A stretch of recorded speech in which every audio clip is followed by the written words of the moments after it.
तर आज आपण 1857चा स्वातंत्र्य लढा या चॅप्टरची जी आहे ती रिव्हिजन करणार आहोत. तर 1857चा जो स्वातंत्र्य लढा होता, त्याच्यापूर्वीसुद्धा खूप जास्त लढे झालेले होते. म्हणजे काय, तर 1857चा जो स्वातंत्र्य लढा होता, एकाच दिवसात झाला नाही, तर त्याच्यापूर्वी खूप जास्त लढे झाले आणि या सगळ्यांनी लढ्यांनी मिळून, या सगळ्या असंतोषाने मिळून या ज्या लढ्याला 1857च्या स्वातंत्र्य लढ्याला जो आहे तो जन्म दिलेला आहे. तर 1857च्या स्वातंत्र्य लढ्यापूर्वीचे लढे आपण आहे ते बघू. तर 1857च्या पूर्वीच्या लढ्यामध्ये सर्वात पहिले तो पाईकांचा उठाव. तर पाईक जे लोक होते त्यांच्या ज्या संपत्तीवरती होतं ते इंग्रजांनी जो होता तो ताबा आणला होता आपला. म्हणजे त्यांनी त्यांच्या जमिनी काढून घेतल्या होत्या. तर त्याच्यामुळे ओडिशामध्ये पाईक लोकांनी इंग्रजाविरुद्ध उठाव केला. त्याच्यानंतर शेतकऱ्यांनी इंग्रजाविरुद्ध अनेक लढे दिले, जसे बंगालमध्ये, राजस्थानमध्ये, महाराष्ट्रामध्ये, दक्षिण भारतामध्ये व शेतकऱ्यांनी संन्याशी व फकीर यांच्या नेतृत्वाखाली इंग्रजाविरुद्ध खूप जास्त लढे दिले. तर शेतकऱ्यांनी का बरं इंग्रजाविरुद्ध लढे दिले? तर इंग्रजांनी आणलेल्या नवीन महसूल धोरणामुळे जे होते, नवीन आर्थिक त्यांच्या धोरणामुळे शेतकऱ्यांचे खूप जास्त शोषण होत होते. तर शेतकऱ्यांनी सुद्धा इंग्रजाविरुद्ध लढे दिले. त्याच्यानंतर उमाजी नाईक यांनी आपल्या रामोशी बांधवांना एकत्र केले, स्थानिक तरुणांना एकत्र केले आणि त्यांनी सुद्धा इंग्रजाविरुद्ध बंड केले, इंग्रजाविरुद्ध लढा दिला. पण त्यांना 1832 मध्ये अटक करून फाशी देण्यात आली. त्याच्यानंतर आदिवासी व वन्य जमातींनीही ब्रिटिशांविरुद्ध लढे दिले. याचं कारण काय होतं? तर आदिवासी व वन्य जमाती यांचा जो उदरनिर्वाह होता, तो जंगलाच्या संपत्तीवरती होत होता. पण ब्रिटिशांनी असे काही कायदे आणले, ज्यावर त्यांच्या जंगलाच्या हक्कावरती गदा आली आणि त्याच्यामुळे त्यांचा उदरनिर्वाह जो होता, त्याच्या बाबतीत प्रश्न निर्माण झाला. त्यामुळे आदिवासी व वन्य जमातींनीही सुद्धा ब्रिटिशांविरुद्ध जे आहे ते लढे दिले. जसे बिहारमधील संताळ, ओडिशातील गोंड, महाराष्ट्र येथील भिल्ल, कोळी, रामोशी या आदिवासी व वन्य जमातींनीही सुद्धा ब्रिटिशांविरुद्ध लढे दिले. त्याच्यानंतर जमीनदार व राजे-रजवाड्यांनी सुद्धा ब्रिटिशांविरुद्ध लढे दिले. तरी यांचे सुद्धा ब्रिटिश शोषण करत होते, त्यामुळे यांनी सुद्धा लढे दिले. त्याच्यानंतर भारतीय सैनिकांना जी होती ती ब्रिटिश सैन्यामध्ये दुजाभावाची वागणूक दिली जात होती. तर त्यांनी सुद्धा ब्रिटिशांविरुद्ध बंड केले. जसे 1806 मध्ये वेल्लोर येथे, 1824 मध्ये बराकपूर येथे.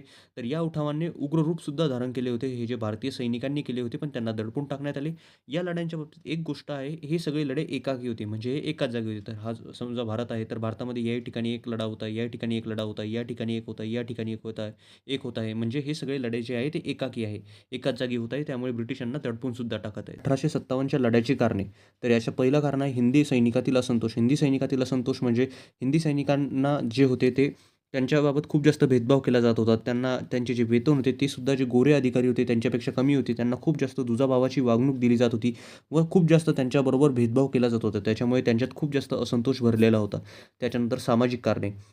इंग्रज जे होते ते भारतातील काही चालीरीती, रूढी परंपरा बदलत चालले होते. नवीन कायदे आणत चालले होते. त्यामुळे भारतामध्ये भारतीय लोकांमध्ये असंतोष निर्माण होत चालला होता, की इंग्रज जे आहे ते आपल्या चालीरीती बदलत आहे, आपल्या रूढी बदलत आहे, आपल्या परंपरा बदलत आहे. तर हे सामाजिक कारण झालं. त्याच्यानंतर राजकीय कारणे. तर जो लॉर्ड लॉर्ड डलहौसी होता त्याने दत्तक विधान आणून अनेक राज्ये खालसा केली. त्याच्यानंतर गैरकारभाराचे निमित्त दाखवून त्याने जो अयोध्येचा नवाब होता त्यालासुद्धा काढून टाकले. तर अशा विविध कारणांनी जे होती ती इंग्रज राज्य खालसा करत चालली होती आणि ते राज्य खालसा करत चालल्यामुळे भारतीय जे लोक होते त्याच्यामध्ये अविश्वास जो होता इंग्रज सत्तेबाबत तो निर्माण होत होता. नवीन व्यवस्था निर्माण करण्याचा इंग्रजांनी जो होता तो प्रयत्न केला होता. म्हणजे काय, तर पूर्वी भारतामध्ये जितके पण राजे आले होते त्यांनी जे होते गावगाड्यांमध्ये जास्त बदल केले नव्हते. पण इंग्रजांनी गावगाड्यांमध्ये बदल केले. त्यामुळे काय झालं, गावगाड्यांमध्ये असुरक्षितता व अस्थिरता वाढण्यास सुरुवात झाली. त्यानंतर काही आर्थिक कारणे. तर काही आर्थिक कारणांमध्ये सर्वात पहिले येतं नवी महसूल पद्धत. तर इंग्रजांनी काय केलं, नवी महसूल पद्धत आणली. त्याच्यानंतर जबरदस्ती महसूल वसुली. म्हणजे काय, तर इंग्रजांनी जी होती ती नवी महसूल पद्धत आणली आणि जबरदस्तीने महसूल वसुली करण्यासाठी सुरुवात केली. याचा अर्थ काय होतो, तर नवी महसूल पद्धत म्हणजे काय, तर नवी महसूल पद्धत म्हणजे तर पहिले जे होते ते शेतकरी जे होते ते महसूल जो होते तो आपल्या पिकानुरूप देत असे. म्हणजे इतकं पीक आलं तर इतकाच महसूल जे होते ते राजाला देत असे. पण इंग्रजांनी काय पद्धत आणली, इंग्रजांनी अशी पद्धत आणली, त्यांनी जमिनीची मोजणी केली आणि जमिनीच्या मोजणीच्या वरून महसूल घेण्यासाठी सुरुवात केली. शेतकरी भरू शकत नव्हते, ज्यांचे पीक इतके येतच नव्हते, ज्यांना जमिनीच्या आकारावरून महसूल भरणं पडत होता, तर त्यांचे मात्र शोषण होऊ लागले खूप जास्त. आता या शोषणामुळे काय झाले, शेतकऱ्यांना तर महसूल भरणंच आहे. महसूल जर भरला नाही शेतकऱ्यांनी तर त्यांच्या जमिनी काढून घेतल्या जात असे आणि जमिनी काढून घेतल्यानंतर त्यांचा उदरनिर्वाहाचा प्रश्न निर्माण होत असे. त्याच्यानंतर खूप जास्त सक्ती केली जात असे आणि जबरदस्तीने महसूल वसुली केली जात असे. जबरदस्तीने जमिनी काढून घेतल्या जात असे. तर जबरदस्तीने महसूल वसुली केली जात असे, जबरदस्तीने जमिनी काढून घेतल्या जात असे. तर याच्यामुळे काय झाले, तर याच्यामुळे जे शेतकरी होते त्यांच्यामध्ये त्यांनी कर्ज घेण्यासाठी सुरुवात केली. त्यांनी सावकारांकडून कर्ज घेतले, सावकारांकडे जमिनी गहाण ठेवल्या. पण सावकारांनी काय केले, सावकारांनी मात्र याचा फायदा उचलला आणि शेतकऱ्यांचे शोषण करण्यास सुरुवात केली. तर इंग्रज सत्ताही शेतकऱ्यांचे शोषण करत आहे. त्याच्यानंतर सावकारसुद्धा शेतकऱ्यांचे शोषण करत आहे. तर याच्यामुळेच आपण या इथे मागे बघितलं होतं की शेतकऱ्यांनी सुद्धा काही लढे दिले होते. तर या कारणामुळेच दिले होते आणि हे एक कारण सुद्धा आहे 1857च्या लढ्याचं. त्याच्यानंतर त्यांनी जाचक कर बसवण्यास सुरुवात केली. जे कापड उद्योग होते व कारागीर होते ते बेकार होण्यास सुरुवात झाली. म्हणजे काय, तर भारतामधून जो माल इंग्लंडमध्ये जाणार आहे त्याच्यावर खूप जास्त कर आणि इंग्लंडमधून जो माल भारतामध्ये येणार आहे त्याच्यावरती खूप कमी कर. इंग्लंडमध्ये जो माल बनत आहे तो फॅक्टरीजवरती बनत आहे, तर तो माल खूप जास्त प्रोड्यूस होत आहे. पण भारतामध्ये जो माल बनत आहे तो खूप जास्त कमी बनत आहे, कारण की कारागीर त्यांना आपल्या हाताने बनवत आहे. तर अशा प्रकारे कारागीर व कापड उद्योग जो होता तो बेकार होण्यास सुरुवात झाली, कारण की इंग्रजांनी जाचक कर बसवण्यास सुरुवात केली, खूप जास्त कर त्याच्यानंतर. आणि यामुळे सर्व गोष्टींमुळे असंतोष जो होता तो जनतेमध्ये निर्माण होत चालला होता. तात्कालीन कारण. आता तात्कालीन कारण म्हणजे काय? तर हे सर्व कारणे तर बनतच चाललेली आहे. असंतोष, अविश्वास वाढत चालला आहे. पण आता हे तात्कालीन कारण या सर्व कारणांना आग देण्याचे काम करून टाकणार आहेत. तर तात्कालीन कारण काय आहे? इंग्रजांनी नवीन एनफील्ड बंदुका आणल्या होत्या आणि एनफील्ड बंदुकाची जी काडतुसे होती त्याच्यावरती गायीची व डुकराची चरबी लावलेली असे आणि ते दाताने तोडावे लागत. त्याच्यामुळे काय झालं? गाय जी होती ती हिंदू धर्मामध्ये गायीला पवित्र मानलं जातं व मुस्लिम धर्मामध्ये डुक्कर जे आहे त्याला अपवित्र मानलं जातं. तर जे सैनिक होते त्यांना जे दाताने जी होती ती काडतुसांचे आवरण काढावे लागेल, तर सैनिकांच्या जे होत्या त्या धार्मिक भावना दुखावल्या. तर याच्यामुळे काय झालं? असंतोष निर्माण झाला. तर कशाप्रकारे धार्मिक भावना दुखावल्या म्हणजे काय? तर फॉर एक्झाम्पल एक सैनिक आहे त्याला जी गायीची चरबी असलेली जी काडतुसावरचं आवरण आहे ते दाताने आपल्याला तोडावं लागत आहे. पण गाय जी आहे ती हिंदू धर्मामध्ये खूप जास्त पवित्र आहे. डुक्कर जे आहे ते मुस्लिम धर्मामध्ये खूप जास्त अपवित्र आहे. तर याच्यामुळे जे होतं त्यांच्या धार्मिक भावना दुखावल्या गेल्या. यामुळे त्यांच्यामध्ये असंतोष निर्माण झाला. असंतोषामुळे काय झालं? काही सैनिकांनी नकार दिला, की आम्ही हे करू शकत नाही. पण त्यांना जबर शिक्षा देण्यात आली. याच्यामधूनच एक सैनिक होते मंगल पांडे. यांनी काय केलं? यांनी सुद्धा याला विरोध केला. पण यांच्या विरोधाला जेव्हा त्यांनी बघितलं, की जबर शिक्षा दिली जात आहे सैनिकांना जे हे मानत नाही, त्यांच्यात आपल्याच धार्मिक भावना दुखावल्या जात आहे आणि आपणच नकार नकार केल्यावरती आपल्याला जबर शिक्षा सुनावल्या जात आहे. तर मंगल पांडे यांनी एका अधिकाऱ्याला गोळी घालून दिली आणि मंगल पांडे यांना त्याच्यामुळे फाशी देण्यात आली. तर इंग्रज सरकारची जी अन्यायकारी वृत्ती होती त्याची बातमी सर्वकडे पसरली आणि मेरठमध्ये बंड होऊन गेले. मेरठमध्ये बंड झाले म्हणजे मेरठमध्ये सैनिकांची छावणी होती तिथे पूर्णपणे सैनिकांनी बंड केले आणि ते जे सर्व सैनिक होते ते दिल्लीच्या रोखाने निघाले. हजारो नागरिक त्यांना मिळत गेले. नागरिकांमध्ये सुद्धा जो होता तो खूप जास्त असंतोष भरलेला होता. त्याच्यानंतर जे हजारो नागरिक मिळाले, सैनिकांनी मेरठमध्ये बंड केले आणि ते दिल्लीकडे निघाले आणि त्यांनी दिल्ली जी होती ती जिंकून घेतली. दिल्ली जी होती ती सैनिकांनी आता जिंकून घेतली आणि त्याच्यानंतर बहादूर शाह जो होता त्याच्याकडे आपल्या या पूर्ण लढ्याचे नेतृत्व जे आहे ते सोपवून दिले. बहादूर शाह मुघल बादशाह होता आणि त्याच्यानंतर लढ्याची व्याप्ती जी होती ती होण्यास सुरुवात झाली. 1857चा लढा सुरू झालेला आहे. त्याच्यानंतर लढ्याची व्याप्ती. तर अनेक सैनिकांनी अनेक जे लोक होते त्यांनी सुद्धा भारतातील अनेक ठिकठिकाणाच्या लोकांनी प्रेरणा घेतली या लढ्यामधून, की कशाप्रकारे जे आहे ते सैनिक लढत आहे. तर ती प्रेरणा घेऊन अजूकच उठाव जे होण्यास ती सुरुवात झाली. त्याच्यानंतर नेतृत्व जे होते ते लढ्याचे ते बहादूर शाहकडे तर होतेच, पण त्याच्यासोबत तात्या टोपे, सोबत नानासाहेब पेशवे, झाशीची राणी यांच्याकडे सुद्धा ही लढ्याचे नेतृत्व होते. त्याच्यानंतर या लढ्यामध्ये आपल्याला हिंदू-मुस्लिम जे ऐक्य आहे ते दिसून आले. 1857चा स्वातंत्र्य लढा होता हा का बरं अयशस्वी झाला? आता आपण हे समजून घेणार आहोत. तर या लढ्याचा प्रसार जो होता संपूर्ण भारतभर झाला नाही. म्हणजे हा जो लढा होता याचा प्रसार संपूर्ण भारतभर झाला नाही. भारतातील जे उत्तर भारत होता त्याच्यामध्येच या लढ्याचा जो प्रसार होता तो झालेला होता आणि संपूर्ण भारतात या लढ्याचा जो प्रसार होता तो झालेला नव्हता. सर्वमान्य जे नेते होते त्यांचा अभाव होता. म्हणजे काय?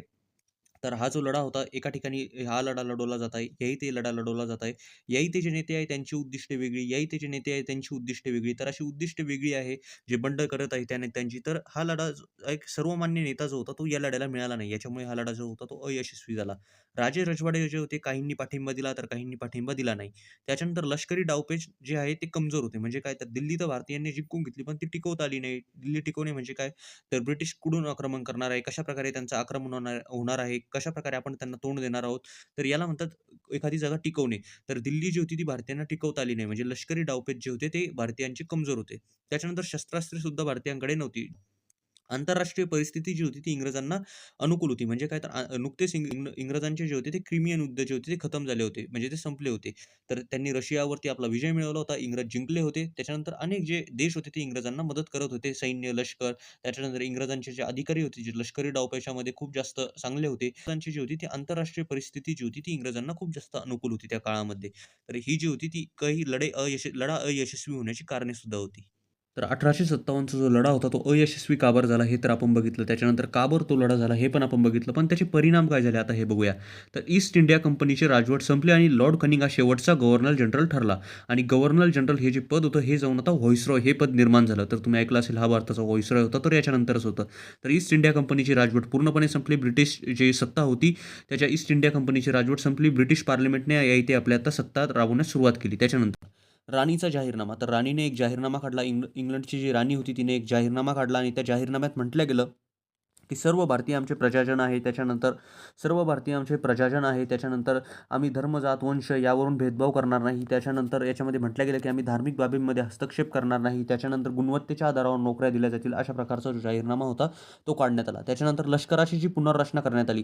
लष्करामध्ये जो तोफखाना होता तो पूर्ण इंग्रजांच्या हातात देण्यात आला. त्याच्यानंतर भारतीय सैन्याचे प्रमाण कमी करण्यात आले. इंग्रजी सैन्याचे प्रमाण वाढवण्यात आले. कारण की इंग्रजांना ही भीती होती की असा उठाव परत होऊ नये. त्याच्यानंतर काही धोरणात्मक बदल करण्यात आले. भारतीयावर फोडा आणि राज्य करा अशा प्रकारचा धोरणात्मक एक बदल करण्यात आला. म्हणजे काय तर भारतामध्ये आपण फोडा आणि राज्य करा ही नीती राबवू. म्हणजे काय तर भारतीयांना जात, धर्म, वंश, परंपरा यावरून आपण त्याच्यात भेदभाव निर्माण करू. त्यांची मने कलुषित करू. म्हणजे त्यांच्या मनामध्ये जात, धर्म, वंश या बाबी भरून देऊ. तर ते स्वतःमध्ये लढत राहतील व ते आपल्याकडे येणार नाही व ते त्यांच्यामध्ये स्वातंत्र्याची जी भावना आहे ती निर्माण होणार नाही. म्हणजे 1857चा स्वातंत्र्य लढा जो होता त्याने भारतीयांमध्ये आता स्वातंत्र्याचे बीज रोवून दिले होते आणि या लढ्याचे जे परिणाम आहे ते आपण पुढच्या चॅप्टर्समध्ये तर बघणारच आहोत. एकदा याला पूर्णपणे रिवाईज करूया. तर आपण बघितलं होतं 1857चा स्वातंत्र्य लढा. त्याच्यानंतर 1857चा स्वातंत्र्य लढ्यापूर्वी सुद्धा काही लढे झाले हे आपण बघू. तर 1857च्या स्वातंत्र्य लढ्यापूर्वी पाईकांनी जो होता तो ओडिशामध्ये उठाव केला. इंग्रजांनी त्यांच्या जमिनी काढून घेतल्या. त्याच्यानंतर शेतकऱ्यांनी काही लढे दिलेले होते. जसे संन्याशी व फकीरांच्या नेतृत्वाखाली शेतकऱ्यांनी बंगाल, राजस्थान, महाराष्ट्र, दक्षिण भारतात लढे दिले कारण की शेतकऱ्यांचे शोषण होत होते. उमाजी नाईक यांनी रामोशी बांधवांना, स्थानिक तरुणांना एकत्र करून लढा दिला. 1832मध्ये त्यांना अटक करून फाशी देण्यात आली.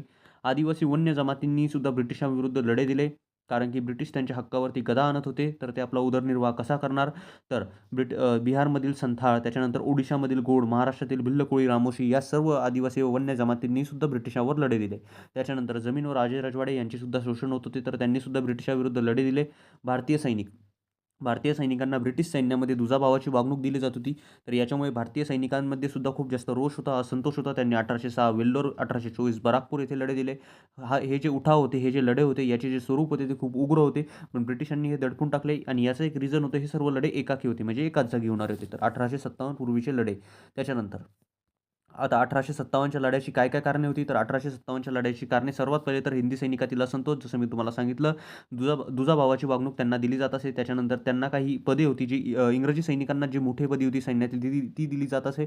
भारतीय सैनिकांना ती मोठी पदे दिली जात नसे. त्याच्यानंतर त्यांचे वेतन व भत्तेसुद्धा इंग्रजी सैन्यापेक्षा कमी होते. त्याच्यामुळे काय होतं हिंदी सैनिकांमध्ये खूप जास्त असंतोष होता, खूप जास्त राग होता. त्याच्यानंतर सामाजिक कारणे, चालीरीती, रूढी, परंपरा यामध्ये इंग्रज हस्तक्षेप करत आहे असा समज नागरिकांनी करून घेतला आणि त्यामुळे जे होते ते नागरिक असंतुष्ट बनले. असंतोष त्यांच्यामध्ये निर्माण झाला. राजकीय कारणे, विविध कारणांनी जो लॉर्ड डलहौसी होता तो राज्य खालसा करत चालला होता. दत्तक विधानातून कधी अविश्वास दाखवून अशा प्रकारे भारतीयांमध्ये अविश्वास वाढत चालला होता त्याच्याप्रती. त्याच्यानंतर नवीन व्यवस्था निर्माण करण्याचा इंग्रजांनी प्रयत्न केला. पूर्वी जे सगळे राज्य आले होते त्यांनी कुणीच नवीन व्यवस्था निर्माण केली नाही, पण ब्रिटिशांनी मात्र नवीन व्यवस्था निर्माण करण्याचा प्रयत्न केला. तर नवीन व्यवस्थामध्ये त्यांनी गावगाड्यांमध्ये बदल केले. गावगाड्यांमध्ये बदल केले म्हणजे अस्थिरता, असुरक्षितता त्यांनी जी आहे ती लोकांमध्ये निर्माण केली गावगाड्यांमधल्या. काही त्यांनी आर्थिक कारणे सुद्धा याच्यामध्ये जुळतात, जशी नवी महसूल पद्धत, शेतकऱ्यांचे शोषण यामुळे होऊ लागले. जबरदस्तीने महसूल वसुली करण्यात येऊ लागली, ज्याच्या कर बसवले जाऊ लागले. कापड उद्योग व कारागीर त्याच्यामुळे बेकार झाले आणि त्यांच्यामध्ये सुद्धा असंतोष निर्माण झाला. इंग्लंडमधून येणाऱ्या मालावर खूप कमी कर आणि भारतामधून इंग्लंडमध्ये जाणाऱ्या मालावर खूप जास्त कर, अशा प्रकारचे धोरण होते. तर याच्यामुळे कारागीर जे होते ते बेकार होत होते. त्याच्यानंतर तात्कालीन कारण, एनफिल्ड बंदुका ज्या होत्या त्या ब्रिटिशांनी आणल्या होत्या. एनफिल्ड बंदुकाच्या काडतुसाच्या आवरणाला गायीची व डुकराची चरबी लावलेली असे. या गायीच्या व डुकराच्या चरबी लावलेल्या ज्या आवरणे आहे ती भारतीय लोकांना जी होती ती आपल्या दाताने तोडावी लागत. याला गायीची व डुकराची चरबी लागलेली आहे अशी अफवा पसरली. तर त्याच्यानंतर धार्मिक भावना ज्या होत्या सैनिकांच्या त्या दुखवल्या. हिंदी सैनिकांमध्ये असंतोष निर्माण झाला. तर ज्या सैनिकांनी नकार दिला त्या सैनिकांना जबर शिक्षा ठोठावण्यात आल्या. असेच एक सैनिक होते मंगल पांडे. त्यांनी इंग्रज अधिकाऱ्याला गोळी घातली. त्याच्यानंतर त्यांना फाशी देण्यात आली.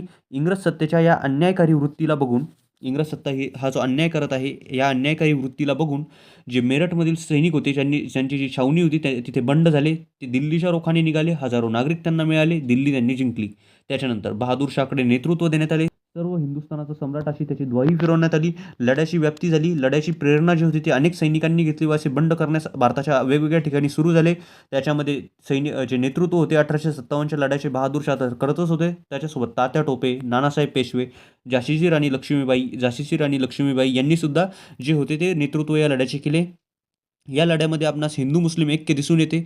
त्याच्यानंतर इंग्रजांनी या लढ्याचा बिमोड साम दाम दंड भेद लावून केला. पूर्ण ताकद त्यांनी झोकून दिली, पण इंग्रजांना जे होते ते हलवण्याचे काम या लढ्याने केले होते. इंग्रजांना हादरवून टाकले होते. त्याच्यानंतर हा लढा इंग्रजांनी मात्र जिंकला. हा लढा अयशस्वी का झाला, तर अयशस्वी होण्याची कारणे होती भारतभर याचा प्रसार झाला नाही, सर्वमान्य नेते नव्हते, राजे रजवाडे काहींनी पाठिंबा दिला, बहुतेक जे होते त्यांनी पाठिंबा नाही दिला. लष्करी डावपेचाची भारतीयांकडे कमी होती. दिल्ली जिंकली पण ती टिकवता तर आली नाही. इंग्रजांचे जे नुकतेच क्रिमियन युद्ध झाले होते ते संपले होते. त्याच्यानंतर इंग्रजांना आंतरराष्ट्रीय परिस्थितीसुद्धा पोषक ठरली. तर या लढ्याचे काही परिणामसुद्धा झाले. ईस्ट इंडिया कंपनीची राजवट संपली. राणीने एक जाहीरनामा काढला. लष्कराची पुनर्रचना झाली आणि एक धोरणात्मक बदल झाला, फोडा आणि राज्य करा. त्याच्यानंतर 1857ची लढा जो होता त्याच्यावरती स्वातंत्र्यवीर सावरकर यांनी 1857चे स्वातंत्र्य समर हे पुस्तकसुद्धा लिहिले. आणि त्याच्यानंतर 1857चा जो स्वातंत्र्य लढा होता तो प्रेरणास्त्रोत ठरला. जे पुढे येणारे क्रांतिकारी आहेत त्यांच्यासाठी, आणि अनेक क्रांतिकारी या लढ्याला बघून पुढे आले व त्यांनीसुद्धा भारतासाठी जे प्राणपणाने लढले आणि त्यांनीसुद्धा आपल्या जीवाची पर्वा न करता आपले बलिदान भारतासाठी दिले. तर हा लढा एक प्रेरणास्त्रोतसुद्धा ठरलेला आहे. तर अशा प्रकारे 1857चा स्वातंत्र्य लढा व तो एक प्रेरणास्त्रोत कशा प्रकारे ठरतो व त्याच्यानंतर त्याच्यापूर्वी कोणकोणते लढे झाले, त्याच्यानंतर त्याची कारणे काय होती, त्याच्यानंतर कशाप्रकारे हा लढा पुढे गेला व नंतर त्याच्यानंतर या लढ्याचे परिणाम व हा लढा अयशस्वी होण्याची कारणे हे सुद्धा आपण या इथे बघितली. तर पूर्ण 1857चा स्वातंत्र्य लढा हाच आहे. मी तुम्हाला पूर्णपणे याची रिव्हिजन करून दिलेली आहे. तर तुम्हाला हा व्हिडिओ कसा वाटला कमेंट्स करून नक्की सांगा.